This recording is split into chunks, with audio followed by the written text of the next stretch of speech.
We are here to consider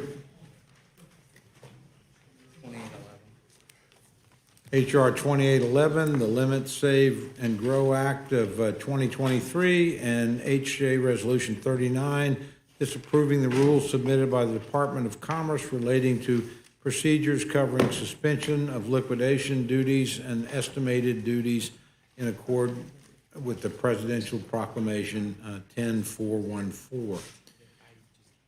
Good afternoon. Our business today is to consider two items. The first I'll discuss is the Limit, Save, and Grow Act of 2023. The United States has a serious spending problem. Our national debt today exceeds 120% of our gross national product. More than $6 trillion of that debt has accrued in the last 2 years due to the fiscally reckless policies of President Biden and congressional Democrats. It's out of control spending level is unsustainable.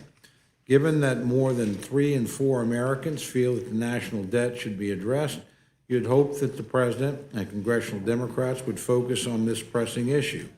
Instead, his administration began with a partisan $1.9 trillion reconciliation package on top of money previously spent on the COVID pandemic and on top of our normal annual federal spending. President Biden and congressional Democrats then approved another partisan reconciliation bill with over $500 billion in new spending. And after that, President Biden tried to use executive orders to put forward an illegal and unconstitutional student loan cancellation scheme. If allowed to stand, it will add over $400 billion to our national debt. Spending, spending, and more spending has been the theme of the Biden presidency. We're already facing the ramifications of this spending spree. We have reached the statutory limit of our national debt, and the nation cannot borrow any more money without raising that limit. It's high time President Biden and congressional Democrats recognize the reality of the spending problem. We've been told for months that it's their way or the highway, that we must agree to lifting the debt limit without conditions, and that they will not negotiate with Republicans on this. President Biden's position on this is stunningly irresponsible. We cannot keep doing what we've been doing and expect that everything will work out in the end. If we keep squandering money the way we have been, all we will leave behind for our children and our grandchildren is a mountain of debt, a broken economy, and a destroyed national currency.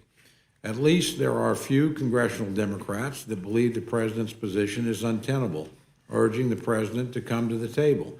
Unfortunately, it has yet to change the president's mind as he continues to stonewall the speaker.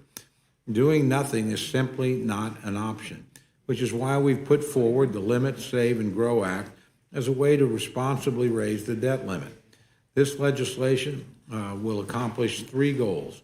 We will limit future federal spending, we will save funds that are not necessary to spend, and we will grow the economy.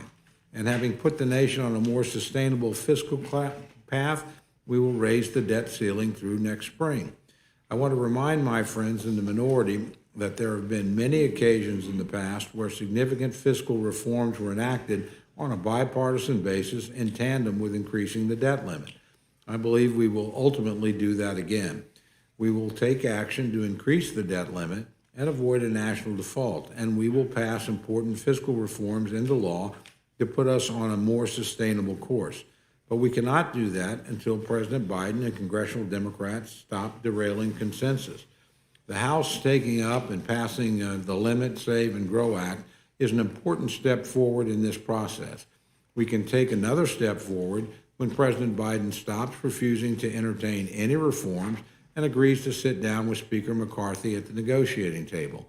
Our second item today is H.J. Res. 39, a joint resolution disapproving of the Biden administration's rule lifting import duties on solar cells and modules produced in Cambodia, Malaysia, Thailand, and Vietnam using components produced in communist China. The United States has had import duties in place on solar cells and solar modules from the People's Republic of China since 2012.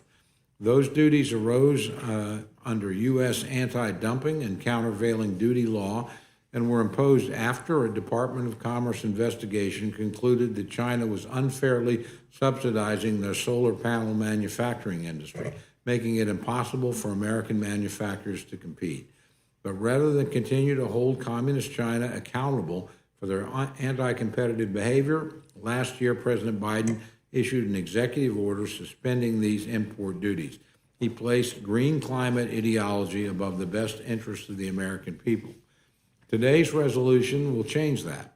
It will ensure that Communist China is held accountable for their behavior, and it will ensure that American solar panel manufacturers are able to compete on a level playing field. It will allow American innovators and manufacturers to be leaders in this space, and it will help bring American supply chains home where they belong.